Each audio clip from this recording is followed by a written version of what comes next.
news, and welcome to Abstract Essay, where ideas take shape, thoughts find depth, and every conversation explores the art of thinking beyond the obvious. And today I have my special guest.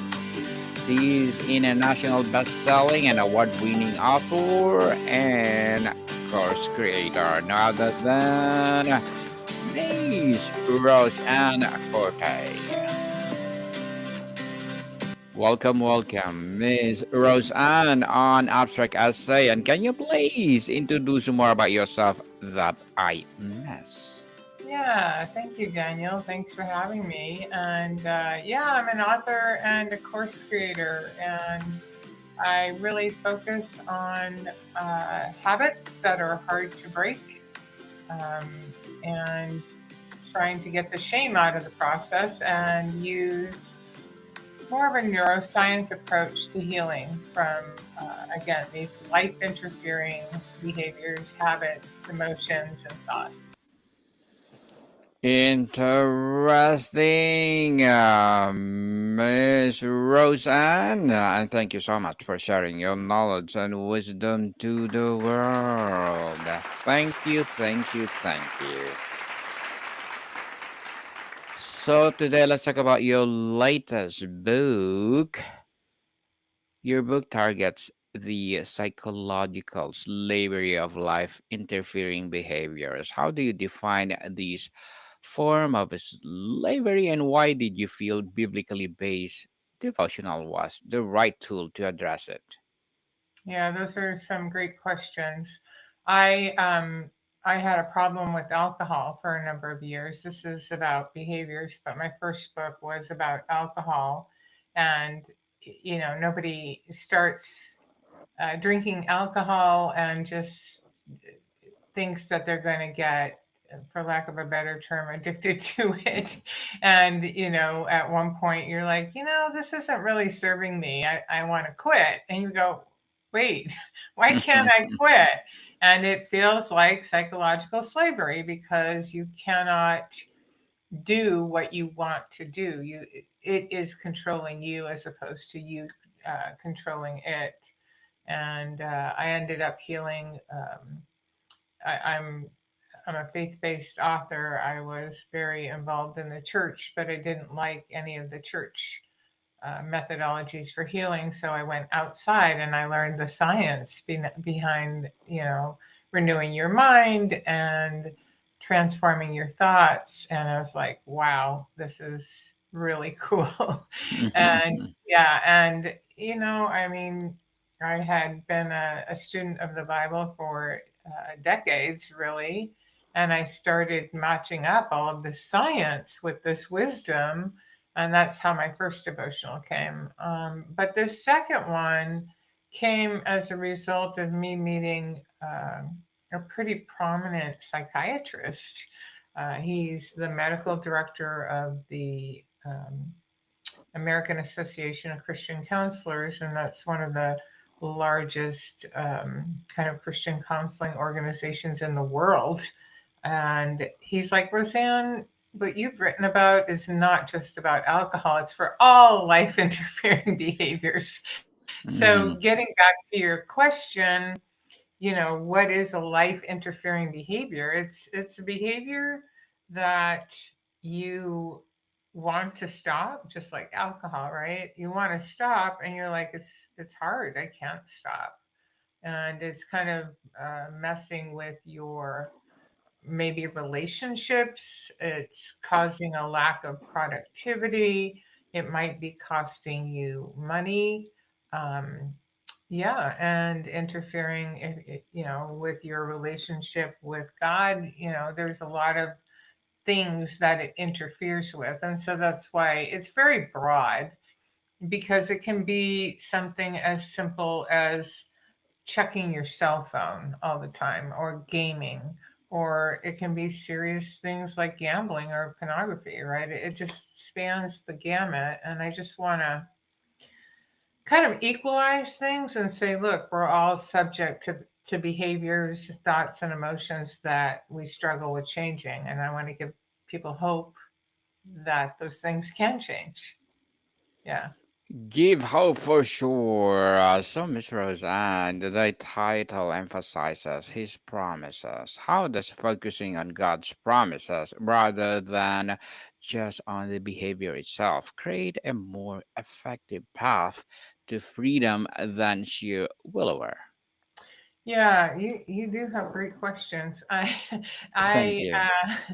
I think the first devotional was called "The Plans He Has for Me," and it's based on Scripture, Jeremiah 29:11, which says, "For I know the plans I have for you," declares the Lord, "plans to prosper and not harm you, plans to give you hope and a future." And I had to rely on those promises to get me out of what I call the abyss of where I was. And we were looking for a name for this devotional. The My co-author, Dr. Carl Benzio, he is a big believer in godly decision making. He says that healing happens rapidly when we have an understanding of science and scripture. And so that's it. It's reminding people that he has a promise for you to prosper. And if we make godly decisions and we use godly wisdom, we can be transformed. Our neurological pathways in our brains can be rewired. And I'm kind of a living testament of that. I don't feel like the same human being because I've learned to make godly decisions, and that's what this is trying to help people do. And it's consecutive, it's 84 days of practicing something different. And that's what's hard for people. I don't know if I'm sure you've been to a conference, right, where you get super excited about something you learned, and then you walk away and you really don't implement it, right? Yeah. And this is about practicing for 84 days. There's a practice of gratitude, there's a practice of meditation, of reflection, there's a practice of prayer. And all of these practices every day lead to transformation, lead to new ways of thinking, and new ways to process information. And as you're going through the devotional, you get to write down, like, wow, I was more productive today. Wow, I didn't, I had a great conversation today with somebody, whether it's at work or a family member. So there's just a lot of exciting things happen when you commit to something. And they're his promises. They're not, mine. So that's why the name of the book. Interesting, Miss Rose Ann. So, why is it 12-week journey the ideal structure for this kind of transformation? What is the significance of that timeline in terms of breaking habits and building a new faith-based neural pathway? Yeah, again, great question. I did a program that challenged me to 90 days, and I was so transformed in 90 days. And that was actually my goal, is to do a 90-day devotional, but the inspiration stopped at 12. Um, and 12 is a biblical number, 12 apostles, 12 tribes of Israel. So I think I didn't have much to do with that, but it is long enough time to change a way of thinking. It doesn't solve for everything, but after that, you have enough evidence. If you have abstained from that behavior, you have a great amount of evidence for how much better life can be, and that's it's short enough to give people hope to change something too. That's what I like. When I had quit drinking, I had never thought or wanted to quit drinking forever. But I'm like, you know what? I got to give this a shot and I got to just see, I got to change something. So let me try it. And so I'm mimicking that experience that I had. Look, you don't have to do it forever, but give us 12 weeks to see if God can transform you through his promises. And generally, when people stay the course, they are completely transformed. So it's just long enough to make a big difference. A big difference for sure. The term psychological slavery, Mr. Rosan, is like very clinical. How do you seamlessly integrate the principles of a modern psychology with the timeless truth of scripture and this devotional? Yeah, a lot of the psychology behind this devotional deals with something called cognitive dissonance, and that's believing two competing thoughts about the same thing. Um, I love it. I need it. I need to have it. It creates all the joy in my life. Or I hate it. I need to stop doing this. It's ruining my life, right? You're having two completely different conversations about the same thing. And that is what creates the misery and the dissonance. And so when you are practicing something new and you are digging into the truth and you are documenting gratitude and you're reflecting on how a lot of the devotional entries will show something in scripture and then say, well, wait, I didn't pay attention to that. Oh, I paid a price for not paying attention to that. It wasn't a rule to make me miserable, it was a rule to keep me safe. And so, again, that practice, 84 consecutive days of practice, gets rid of that cognitive dissonance. The other thing that is a real kind of clinically psychological in here is I got trained in positive intelligence, and that is to me the science of Second Corinthians 10:5, capturing your thoughts, right? You can have a thought that comes in that's really negative, but when you develop the awareness and you can shift it towards something positive, and that's Second Corinthians 10:5 is shifting your thoughts towards Jesus, not listening to the lies of this world. Positive intelligence just said that's just the pure science of negative thinking versus positive thinking. And it's that gratitude too, the glass is half full or is it half empty?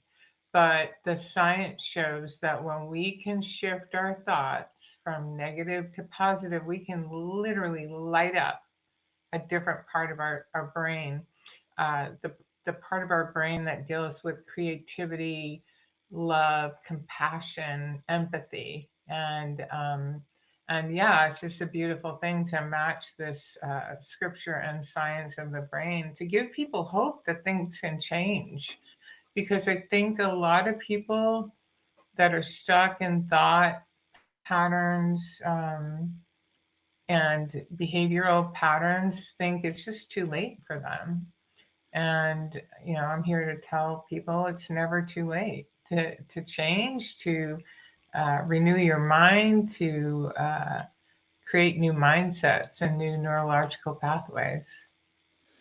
It's not too late, people. And how does these devotional move a person from passive reading to active application? What does a typical action step look like? Yeah, that gets into the actual structure of the devotional, which people it's not very people are like, oh my gosh, this is brilliant, but I don't know how it's brilliant. It's just I have blank lines on the page, right? And the practical application is the reading. But then on the right hand side, there's a blank space for gratitude. So you list 10 things that you're grateful for that day. And again, as you're kind of making note of the positive things that are changing. So you're getting excited. But the other part of the blank page is a reflection. And so you can reflect or meditate on what you are reading. And so that brings in kind of a more personal thing that's going on for these 84 days. Again, we can go to a conference, we can learn, we can have these aha moments, but when we're applying them, and this is a structure to where you need to be accountable, right? I'm stopping a behavior. So you are applying and you are challenged to stop a behavior for 12 weeks. And so there is absolutely application. You are relying on the application to make the change. And yeah, it's just a wonderful process. Wonderful process for sure. And thank you for that motivational book that you shared to the world, Miss Rose Ann. And as a international best-selling and award-winning author, what are your short-term and long-term goals? I want more people to believe that change is possible. We have the Choose Freedom program that also has 12 core concepts to help people grow. Um, we're just going to expand those assets. I want to put them into faith-based organizations' hands, coaches and counselors to just help people. But my hope is that people don't fall into the shame trap, because we all have something, right? We all have something that we're doing that we're not happy about, that we want to shift. And I just want to normalize that and keep providing tools and assets to people to give them hope for something different and better. Good luck to your goals, Miss Roseanne, and looking forward for more success. And what will be your piece of advice for those people out there who want to be like you?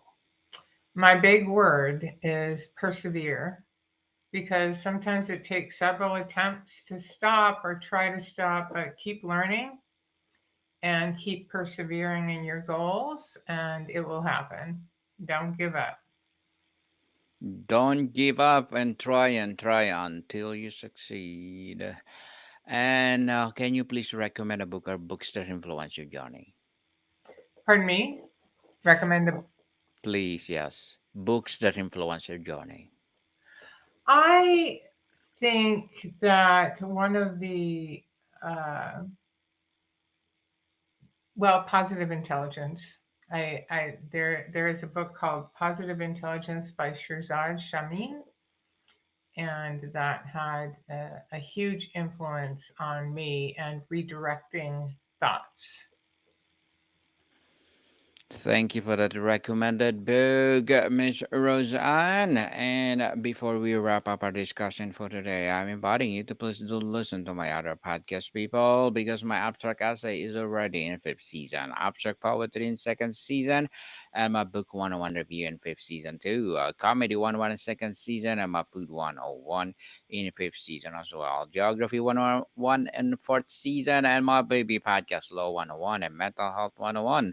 Love Letters in third season, and Movie 101 Review, Music 101 in fourth season, and Science 101 and Sex 101 in its first season. Please listen to them wherever you listen your podcast. So, Miss Rose Ann, tell us if someone is feeling trapped by behavior and hesitant to start, what is your message of encouragement to take the first step with this book? Yeah, I just realized that, well, one, purchase the book, right? So that you can start. Uh, but taking the shame out of it and trying to realize why you reach for the behavior or the habit or the the substance, right? Because we're all looking for something else. And when we realize why and when, that's when we can start changing the behavior. And yeah, I feel, feel free to follow me on my podcast too, called Say Goodbye and Imagine. Yes, people. Thank you so much for sharing your knowledge and wisdom to the world, Ms. Roseanne. And can you please invite our listeners to support your books, your podcast, or whatever projects that you're doing right now?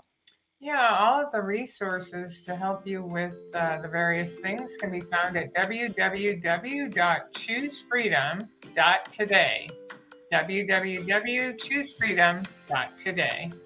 Yes, people, let's support Ms. Rose Ann Forte because if you support her, for sure, more and more best-selling and award-winning pieces to come, and for sure, more episodes of the podcast itself. So, Ms. Rose Ann Forte, thank you so much for your time. Thank you for having me, Daniel. It was a pleasure. Moricon people, see you soon.